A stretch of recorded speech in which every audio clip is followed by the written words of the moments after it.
Hello students, मेरे YouTube channel imagine science पर आप सबका बहुत स्वागत है। यहाँ पर मैं लेकर के आई हूँ क्लास 12th के स्टूडेंट्स के लिए ऑर्गेनिक केमिस्ट्री, जिसमें हम पढ़ रहे थे यूनिट 10 हेलो एल्केन और हेलो एरिन। तो स्टूडेंट्स, अभी तक हमने हेलो एल्केन और हेलो एरिन के नामकरण देखे हैं, इनकी नाम पद्धति देखी है, फिर साथ ही साथ देखा था इनके बनाने की विधियाँ कौन कौन सी है, और आगे हमने देखा था कि इनके भौतिक गुण क्या होते हैं या किस तरह से होते हैं। स्टूडेंट्स, आज इस वीडियो में हम देखेंगे हेलो एल्केन और हेलो एरिन के रासायनिक गुण क्या होते हैं या ये किस तरह की रासायनिक अभिक्रियाएं प्रदर्शित करते हैं। मतलब रासायनिक गुण या रासायनिक अभिक्रियाएं क्या होती है कि हम किसके संदर्भ में पढ़ेंगे, हम हेलो एल्केन और हेलो एरिन के संदर्भ में पढ़ेंगे। तो हम इन हेलो एल्केन और हेलो एरिन की अभिक्रिया किसी अन्य अभिकर्मक या किसी अन्य यौगिक के साथ करवाएंगे तो हमें कौन सा नया उत्पाद प्राप्त होगा। यही अभिक्रियाएं क्या कहलाती है? रासायनिक अभिक्रियाएं। और इन्हीं गुण को हम कहते हैं रासायनिक गुण। ठीक है। सपोज एक बेसिक सा एग्जांपल ले रहे हैं। सपोज हमने नमक को, ठीक है, नमक NaCl होता है, इसे हमने वाटर में डिजोल्व किया, वाटर में घोला, तो हमें क्या प्राप्त होता है? हमें जानते हैं कि यहाँ पर एक क्षार प्राप्त होता है NaOH और साथ में एक अम्ल प्राप्त होता है HCl। तो ये एक अभिक्रिया है, ये एक रासायनिक अभिक्रिया है जिसमें हमने नमक को पानी में डिजोल्व किया है, तो हमें एक क्षार मिला और एक अम्ल मिला। तो ये एक रासायनिक अभिक्रियाएं होती। तो ठीक इसी तरह से जब हेलो एल्केन और हेलो एरिन की अभिक्रिया हम किसी अन्य अभिकर्मक या यौगिक के साथ करवाते हैं तो हमें कौन सा नया उत्पाद प्राप्त होता है, यही रासायनिक गुण कहलाते हैं और इन्हीं को हम रासायनिक अभिक्रियाएं कहते हैं। तो स्टूडेंट, यहाँ पर सबसे मोस्ट इंपॉर्टेंट रासायनिक अभिक्रिया आती है हेलो एल्केन और हेलो एरिन के अंतर्गत, वो है नाभिक रागी प्रतिस्थापन अभिक्रिया। अब स्टूडेंट्स, यहाँ पर हम सबसे पहले तो एक नया शब्द समझेंगे कि नाभिक रागी क्या होता है।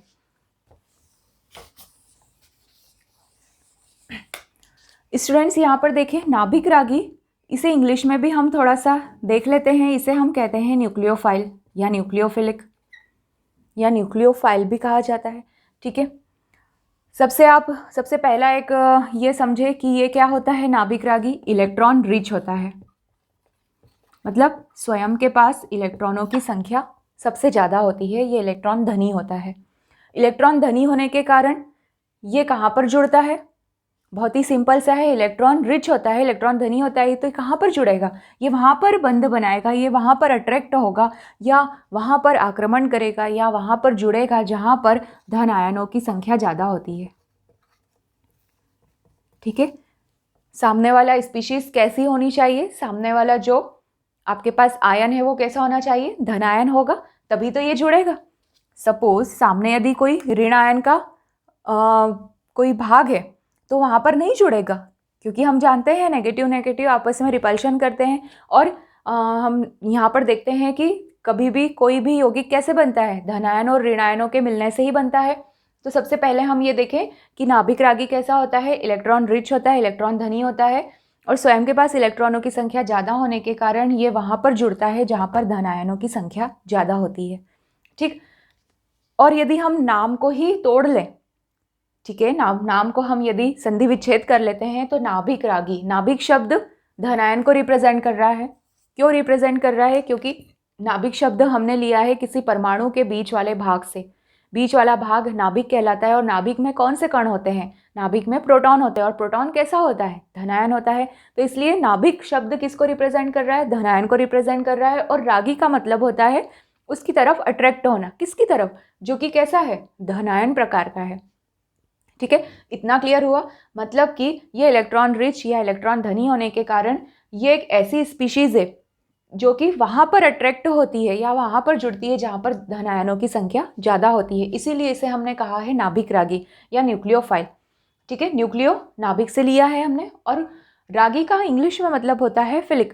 फिलिक मतलब होता है टू लव। ये एक साइंटिफिक वर्ड है फिलिक। फिलिक मतलब जहाँ पर भी आता है उसका मतलब आप हमेशा यही समझे कि इसका मतलब होता है टू लव। मतलब इतना आप लोगों को क्लियर हो गया है कि इलेक्ट्रॉन रिच होता है और वहाँ पर जुड़ता है, वहाँ पर बंध बनाता है जहाँ पर कि धन आयनों की संख्या अधिक होती है। अब देखिए स्टूडेंट्स, यहाँ पर एक शब्द जुड़ा है प्रतिस्थापन। प्रतिस्थापन का मतलब होता है रिप्लेस कर देना। मतलब कि एक नाभिक रागी अभिकर्मक किसी अन्य नाभिक रागी को रिप्लेस कर दे और खुद आकर के वहाँ पर जुड़ जाता है, तो ये अभिक्रिया कहलाती है नाभिक रागी प्रतिस्थापन अभिक्रिया। ठीक है, हम यहाँ पर एक एग्जाम्पल देखते हैं। सपोज हमारे पास ए कोई नाभिक रागी है और ये रिएक्शन हम किसके संदर्भ में पढ़ रहे हैं, हम हेलो एल्केन के संदर्भ में पढ़ रहे हैं। तो हम यहाँ पर एक हेलो एल्केन ले लेते हैं। ठीक है, हेलो एल्केन या एल्किल हैलाइड जिसे हम RX के द्वारा रिप्रेजेंट करते हैं, इन दोनों इनकी रिएक्शन हम करवाते हैं तो क्या होगा, ए X को हटा देता है, रिप्लेस कर देता है और खुद आकर के जुड़ जाता है और X अलग निकल जाता है। ठीक है, तो ए ने क्या किया, X को रिप्लेस कर दिया है और ए कैसा है, नाभिक रागी अभिकर्मक है। और एल्किल हैलाइड में जो X होता है वो भी नाभिक रागी ही होता है। वो कैसे होता है वो अब आगे हम देखेंगे। ठीक है, तो इसने क्या किया है, X को हटा दिया है और खुद आकर के जुड़ गया है। तो ये होती है प्रतिस्थापन अभिक्रिया। चूंकि नाभिक रागी ने इसे रिप्लेस किया है इसलिए हम इस अभिक्रिया को क्या कहेंगे, नाभिक रागी प्रतिस्थापन अभिक्रिया। ठीक है, अब देखते हैं कि ऐसा क्यों हुआ है। स्टूडेंट्स, आपके सिलेबस में एक छोटा सा टॉपिक दे के रखा है कि यदि एल्किल हैलाइड मतलब RX हेलो एल्केन में जो कार्बन और हैलोजन के बीच में जो बंध बना है वो कैसा है, इसकी प्रकृति क्या है, इस बंध की प्रकृति कैसी होती है। तो यदि हम इस स्ट्रक्चर को ओपन कर लेते हैं तो हम कुछ इस तरह से बना सकते हैं। ठीक है, ये कार्बन लिया है और कार्बन किससे जुड़ा हुआ है, एक हैलोजन परमाणु से। हैलोजन परमाणु यहाँ पर कोई सा भी हो सकता है, फ्लोरीन, क्लोरीन, ब्रोमीन या फिर आयोडीन भी हो सकता है। और ये कार्बन अन्य किसी अन्य कार्बन से भी घिरा हो सकता है या फिर हाइड्रोजन से भी घिरा हो सकता है। ठीक है, या फिर किसी अन्य कार्बन से भी घिरा हो सकता है। तो हमने यहाँ पर कार्बन की ये 3 संयोजकता फ्री बता दी है, मुक्त हो गई है, और ये कार्बन की एक संयोजकता हैलोजन से संतुष्ट है। तो स्टूडेंट्स, हमको यहाँ पर ये देखना है कि कार्बन और हैलोजन के बीच में जो बंध बना हुआ है उसकी प्रकृति कैसी है। एक चीज़ यहाँ पर ये आपने समझा होगा कि एक शब्द पढ़ा होगा, ऋण विद्युता। ठीक है, किसी परमाणु की, है ना, अपने पीरियोडिक टेबल में कई सारे एलिमेंट है और कोई एलिमेंट ऐसे होते हैं जो कि ऋण विद्युती अत्यधिक ऋण विद्युती तत्व होते हैं। और ऋण विद्युती क्या होती है कि जो इलेक्ट्रॉनों को अपनी तरफ आकर्षित करने की क्षमता रखते हैं, ऐसे तत्व ऋण विद्युती तत्व कहलाते हैं। और उन तत्वों में हैलोजन तत्व भी शामिल है। तो ये हैलोजन तत्व ऐसे होते हैं जो कि कार्बन की तुलना में बहुत ज़्यादा ऋण विद्युती है। और ऋण विद्युती होने के कारण क्या है कि कार्बन और हैलोजन के बीच में जो बंध बना है, इस बंध के इलेक्ट्रॉनों को अपनी तरफ आकर्षित कर लेते हैं। ठीक है, और चूंकि इन्होंने इलेक्ट्रॉनों को अपनी तरफ आकर्षित किया है इसलिए इनके ऊपर कौन सा चार्ज आ जाएगा, इनके ऊपर आएगा नेगेटिव चार्ज। ठीक है, क्यों नेगेटिव आएगा, क्योंकि इन्होंने इलेक्ट्रॉनों को लिया है और जब भी कोई स्पीशीज इलेक्ट्रॉनों को लेती है तो उस पर ऋण आयन आता है। अब ये बंध पूरी तरह से ध्रुवित नहीं होता है, कुछ हक इलेक्ट्रॉनों पर कार्बन का भी होता है, तो इस पर आंशिक रूप से ऋण आयन आता है। हम इसे पूरी तरह से ऋण आयन घोषित नहीं करेंगे, इसे हम कहेंगे आंशिक रूप से ऋण आयन। ठीक है, अब चूंकि कार्बन ने इलेक्ट्रॉनों को दे दिया है इसलिए ये इस पर कौन सा चार्ज आ जाएगा, धन आयन। वही है, इसने पूरी तरह से इलेक्ट्रॉनों को डोनेट नहीं किया है, कुछ इलेक्ट्रॉनों का हक कार्बन का भी रहता है, इसलिए हम कहेंगे कि आंशिक रूप से धन आयन हो जाता है। ठीक है, तो एक ये छोटा सा पॉइंट है जो कि आपके बुक में भी दिया है, आप इसे ज़रूर याद कर लें। और मोस्ट इंपॉर्टेंट, बहुत सारे क्वेश्चंस ऐसे होते हैं जिसे हम कहते हैं ना, रीजनिंग वाले क्वेश्चंस होते हैं केमिस्ट्री के। जब कॉम्पिटिटिव एग्जाम्स के लिए तैयारी करनी होती है तो वहाँ पर ये जो एक फंडा होता है, जो एक बेसिक यहाँ पर है, वो बहुत सारे क्वेश्चन सॉल्व करने में मदद करता है। ठीक है, तो एक्स को यहाँ पर आप देखें कि इनमें जितने भी एलिमेंट्स होते हैं वो कैसे होते हैं, अत्यधिक ऋण विद्युती होते हैं, है ना। इसी गुण को हम कहते हैं ऋण विद्युता। और ऋण विद्युती होने के कारण इलेक्ट्रॉनों को अपनी तरफ आकर्षित करते हैं। आकर्षित करने के कारण एक्स पर मतलब हैलोजन पर आंशिक रूप से ऋण आयन आ जाता है और कार्बन पर आंशिक रूप से धन आयन आ जाता है। तो ये बंध कैसा हो जाता है, ध्रुवित प्रकार का। आप इसे ज़रूर नोट करें या याद रखें आप कि ये बंध कैसा होता है, ध्रुवित होता है। ध्रुवित क्यों हो गया है, क्योंकि इस पर 2 ध्रुव उत्पन्न हो गए हैं, ऋण आयन और धन आयन। अब इसी पॉइंट से रिलेटेड ये अभिक्रिया है। अभी हमने देखा था कि हमने ए कोई अभिकर्मक लिया, उसकी क्रिया हमने एल्किल हैलाइड से करवाई। ठीक है, यहाँ RX इसके साथ करवाई तो क्या हुआ था, इस A ने X को रिप्लेस कर दिया था। क्यों रिप्लेस किया? वो इसी वजह से रिप्लेस किया था कि यहाँ पर कार्बन और हैलोजन के बीच में जो बंध बना है वो बंध ध्रुवित प्रकार का है। ध्रुवित प्रकार के होने के कारण एक नाभिक रागी की प्रेजेंस में, एक नाभिक रागी अभिकर्मक की प्रेजेंस में ये बंध क्या होता है, इन दोनों के बीच का बंध आसानी से टूट जाता है और टूट करके हैलाइड आयन अलग हो जाता है। और जब हैलाइड आयन अलग होगा तब कार्बन पर यहाँ पर कौन सा चार्ज आता है? कार्बन पर आता है धन आयन। ठीक है, जब ये पूरी तरह से टूट जाएगा तब इसके ऊपर धन आयन आ जाएगा। और अभी हमने बताया था कि नाभिक रागी कैसा होता है, इलेक्ट्रॉन रिच होता है और ये वहां पर जुड़ता है जहां पर कि धन आयनों की अधिकता होती है। तो यहां पर से ही आप समझे कि ये नाभिक रागी अभिकर्मक इसकी तरफ अट्रैक्ट होता है और हमें नया प्रोडक्ट कौन सा मिलता है, Ra। यही एक सिंपल सी अभिक्रिया है और यही प्रतिस्थापन अभिक्रिया है। नाभिक रागी ने प्रतिस्थापित किया है किसी अन्य नाभिक रागी को, तो इसलिए इसे हम कहते हैं नाभिक रागी प्रतिस्थापन अभिक्रिया। तो ये एक बंध की प्रकृति है, आप इसे ज़रूर समझे कि ऐसा क्यों हुआ है। ठीक है, तो स्टूडेंट्स आप यहाँ पर ये बंध की प्रकृति कैसे होती है, ध्रुवित होती है और ध्रुवित होने के ही कारण एल्किल हैलाइड है ना, एल्किल हैलाइड या हेलो एल्केन, ये अभिक्रिया कौन सी अभिक्रिया, नाभिक रागी प्रतिस्थापन अभिक्रिया आसानी से प्रदर्शित करते हैं। इतना आप ज़रूर याद रखें। ठीक है, और स्टूडेंट्स मैं आपसे यही कहूँगी कि आप चीज़ों को रटने के बजाय आप उसे समझेंगे तो चीज़ें आपको आसान लगेगी, आप आसानी से उसे अपने मन से ही सॉल्व करने लगेंगे। तो स्टूडेंट्स यहाँ पर हमने अभी देखा था कि नाभिक रागी प्रतिस्थापन अभिक्रिया को हमने एक लाइन के द्वारा या एक छोटी सी अभिक्रिया के द्वारा पूरा समझा दिया था, लेकिन ये सिर्फ एक ही लाइन की अभिक्रिया नहीं है, इसकी क्रियाविधि भी हमको समझना है। तो आपके सिलेबस में दिया है कि नाभिक रागी प्रतिस्थापन अभिक्रिया की 2 मुख्य क्रियाविधि है, वो 2 मुख्य क्रियाविधि कौन सी है, आइए हम देखते हैं। तो स्टूडेंट्स अभी हमने यहाँ समझा है नाभिक रागी प्रतिस्थापन अभिक्रिया क्या होती है। ठीक है, एक बार फिर से मैं आप लोगों को यहाँ बता रही हूँ एक अभिक्रिया के द्वारा। सपोज हमने कोई न्यूक्लियोफाइल लिया है और ये न्यूक्लियोफाइल या नाभिक रागी कैसा है, स्वयं नेगेटिव चार्ज वाला है, ऋण आयन है। ठीक है, तभी तो हमने बताया है कि ये कहाँ पर जुड़ता है, धन आयन की तरफ जुड़ता है। ठीक है, न्यूक्लियोफाइल को हम या नाभिक रागी को हम NU के द्वारा लिख रहे हैं यहाँ पर, और इसकी रिएक्शन हम किसके साथ करवा रहे हैं, हेलो एल्केन के साथ करवा रहे हैं। क्यों करवा रहे हैं, क्योंकि हम चैप्टर में रासायनिक गुण पढ़ किसके रहे हैं, हेलो एल्केन और हेलो एरीन के ही पढ़ रहे हैं। ठीक है, तो अभी हमने देखा था हेलो एल्केन में जो कार्बन और हैलोजन के बीच का जो बंध होता है वो कैसा होता है, ध्रुवित प्रकार का होता है। मतलब हैलोजन पर आंशिक रूप से ऋण आयन आ जाता है और कार्बन पर आंशिक रूप से धन आयन आ जाता है। ठीक है, तो इसकी प्रेजेंस में ये बंध कार्बन और हैलोजन के बीच का बंध धीरे धीरे टूटने लगता है। तो न्यूक्लियोफाइल या नाभिक रागी अभिकर्मक कार्बन के साथ बंध बनाता है। ठीक है, तो यहाँ पर ये बंध पूरी तरह से टूट जाता है और हैलोजन आयन पूरी तरह से हट जाता है, मुक्त हो जाता है, और साथ में हमें एक नया उत्पाद मिलता है। इस तरह से हम लिख सकते हैं ये एक न्यूक्लियोफाइल कार्बन के साथ जुड़ गया है और ये हैलोजन अलग हो चुका है। तो ये अभिक्रियाएं एल्किल हैलाइड आसानी से प्रदर्शित कर लेते हैं। ये आपकी बुक में एक लाइन लिख रखी है कि नाभिक रागी प्रतिस्थापन अभिक्रिया एल्किल हैलाइड आसानी से प्रदर्शित करते हैं। वो इसीलिए क्योंकि ये बंध ध्रुवित होता है, अभी मैंने आप लोगों को समझाया था। तो अब स्टूडेंट्स यहाँ पर देखते हैं कि नाभिक रागी प्रतिस्थापन अभिक्रिया की यहाँ पर टोटल 2 क्रियाविधि दे के रखी है।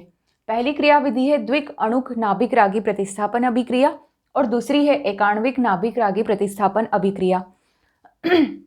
तो स्टूडेंट्स सबसे पहले हम द्विक अणुक पढ़ लेते हैं।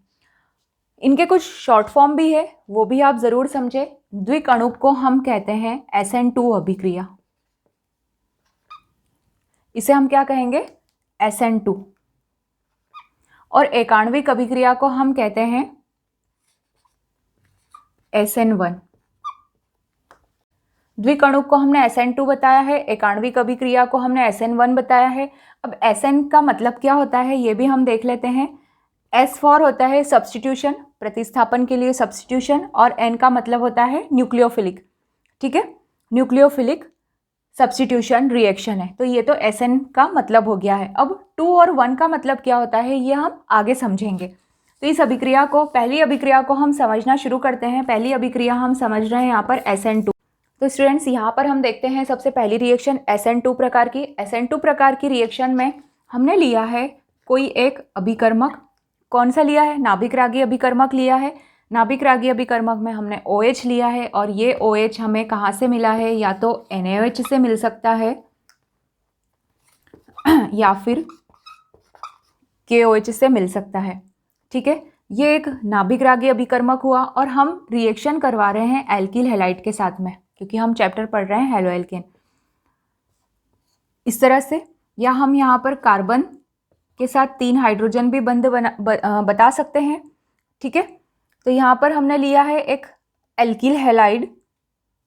इस रिएक्शन में क्या होता है कि कार्बन और हेलोजन के बीच का बंध धीरे धीरे टूटने लगता है और OH और कार्बन के बीच में बंध बनने लगता है।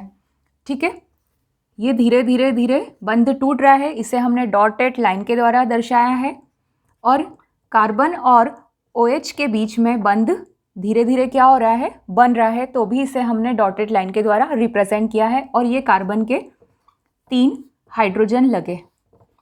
अब इसमें एक चीज़ समझने वाली है कि OH नेगेटिव जो न्यूक्लियोफाइल है या नाभिक रागी है, वो कहाँ से अटैक करेगा कार्बन पे? वो पीछे की तरफ अटैक करेगा, क्योंकि आगे की तरफ से तो हैलोजन ग्रुप जुड़ा हुआ है। ठीक है, तो इस तरह से ये पीछे की तरफ से अटैक करता है और हैलोजन आगे की तरफ जुड़ा होता है। तो यहाँ पर ये बंध, ये इस आगे वाली स्टेप में क्या होता है कि X पूरी तरह से यहाँ से अलग हो जाता है और हमें एक नया उत्पाद प्राप्त होता है। इस तरह से वो होता है एक एल्कोहल, क्योंकि यहाँ पर अभिकर्मक कौन सा लगा हुआ है? OH। ठीक है, एक एल्कोहल यहाँ पर हमें प्राप्त होता है। एक चीज़ यहाँ पर कुछ पॉइंट हैं, उन पॉइंट को आप ज़रूर देखें कि ये वाली जो स्टेप होती है ये एक अस्थायी होती है। अस्थायी से इसलिए कहते हैं क्योंकि कार्बन से यहाँ पर टोटल 5 परमाणु जुड़े हुए हैं। 5 परमाणु जुड़ते नहीं हैं क्योंकि कार्बन की संयोजकता 4 होती है, तो ये बहुत ही ज़्यादा अस्थायी होती है। तो आप इसे शो करें कि ये अस्थायी अवस्था है। और दूसरा ये है कि OH जो है, मतलब नाभिक रागी अभिकर्मक जो है, ये कार्बन पे पीछे की तरफ से अटैक करता है, तो इसलिए ये जो स्ट्रक्चर होता है वो क्या होता है? उल्टा हो जाता है। इसे कहते हैं प्रतिपन। ठीक है, इसे कहा जाता है प्रतिपन। इसे आप ज़रूर नोट करें। और ये होती है SN2 प्रकार की। अब मैंने आपको बताया था कि 2 का मतलब मैं बाद में बताऊंगी। तो 2 का मतलब यहाँ पर ये है कि इस अभिक्रिया का जो वेग है ना, रेट ऑफ रिएक्शन जो है, वो एल्किल हैलाइड और नाभिक रागी अभिकर्मक दोनों के ऊपर निर्भर है। इसलिए ये SN2 प्रकार की अभिक्रिया है। बहुत ही ईजी है।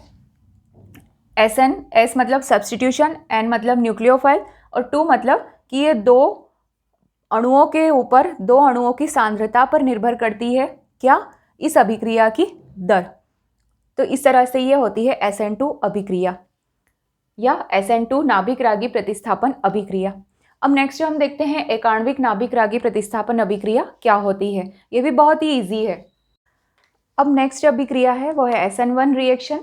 SN1 का मतलब हम आगे देखेंगे। सबसे पहले हम ये रिएक्शन देखते हैं कि ये होती कैसे है। सबसे पहले तो इस रिएक्शन में हमने लिया है एक टर्शरी एल्किल हैलाइड।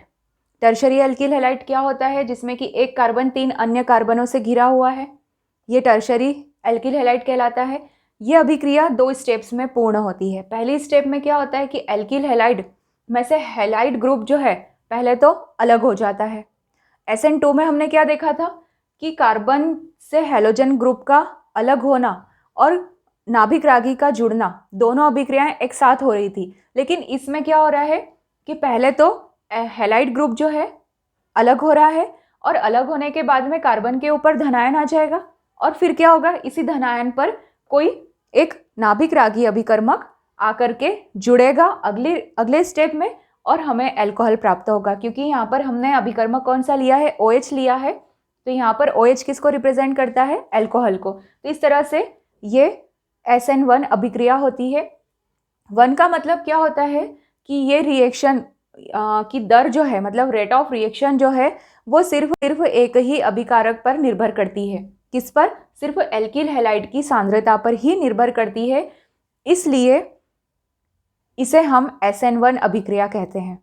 S का मतलब सब्स्टिट्यूशन, N मतलब न्यूक्लियोफिलिक और 1 का मतलब होता है एक अणु, एक आणविक नाभिक रागी प्रतिस्थापन अभिक्रिया। मतलब कि ये रिएक्शन सिर्फ एक ही अणु की सांद्रता पर निर्भर करती है, इसलिए इस रिएक्शन को हम SN1 रिएक्शन कहते हैं। ठीक है, तो ये 2 स्टेप्स में पूर्ण होती है, तो इस तरह से आप इसे समझे। दूसरा, अब एक चीज़ यहाँ पर ये देखते हैं कि कौन से एल्किल हैलाइड ये रिएक्शन SN1 रिएक्शन आसानी से प्रदर्शित करते हैं। तो टर्शियरी एल्किल हैलाइड जो होते हैं वो ये रिएक्शन आसानी से देते हैं, बजाय द्वितीयक एल्किल हैलाइड प्राथमिक एल्किल हैलाइड के। तो एक चीज़ ये ज़रूर याद रखें कि यहाँ पर tertiary alkyl halide SN1 type की जो रिएक्शन है वो आसानी से प्रदर्शित करते हैं। और इसके पहले हमने जो पढ़ा था SN2 अभिक्रिया में, उसमें ठीक इसका उल्टा है। उसमें क्या होता है कि जो प्राथमिक जिसमें प्राथमिक एल्किल हैलाइड जो होते हैं वो SN2 अभिक्रिया आसानी से प्रदर्शित करते हैं। क्यों प्रदर्शित करते हैं? क्योंकि सपोज ये हमने बनाया है प्राथमिक एल्किल हैलाइड। प्राथमिक एल्किल हैलाइड में क्या होगा? एक कार्बन किसी अन्य कार्बन से नहीं घिरा होता है, उसमें तीनों कौन से होते हैं? हाइड्रोजन ही होते हैं। तो आने वाला जो अभिकर्मक होता है, न्यूक्लियोफाइल जो होता है, वो आसानी से अटैक कर लेता है इस पर, उसे आसानी से जगह मिलती है। क्यों? क्योंकि हाइड्रोजन का जो आकार होता है वो छोटा होता है, तो इसलिए आसानी से यहाँ पर न्यूक्लियोफाइल जो भी आता है वो आसानी से इस पर अटैक कर लेता है। तो इसलिए SN2 की यदि हम बात करते हैं तो इनका जो रिएक्शन, इनकी जो क्रिया करने की दर होती है प्राथमिक एल्किल हैलाइड में सबसे अधिक होती है, फिर द्वितीयक एल्किल हैलाइड में इससे कम, और तृतीयक एल्किल हैलाइड में और भी कम होती है। क्योंकि तृतीयक एल्किल हैलाइड में क्या होता है कि इस कार्बन से अन्य और भी कार्बन होते हैं, जो कि ये कार्बन क्या करते हैं? आने वाले न्यूक्लियोफाइल को रोकते हैं जुड़ने से। तो इसलिए ये रिएक्शन तृतीयक एल्किल हैलाइड ये रिएक्शन बहुत ही कम प्रदर्शित करते हैं। फ्रेंड्स, अभी हमने देखा है कि हेलो एल्केन और हेलो एरिन के रासायनिक गुण के अंतर्गत नाभिक रागी प्रतिस्थापन अभिक्रिया किस तरह से प्रदर्शित की जाती है। उसकी 2 क्रियाविधि देखी है, SN1 और SN2। तो इससे रिलेटेड कोई भी प्रॉब्लम है तो आप कमेंट बॉक्स में कमेंट करके पूछ सकते हैं, और मेरे वीडियो को लाइक, शेयर एंड सब्सक्राइब जरूर करें। Thank you.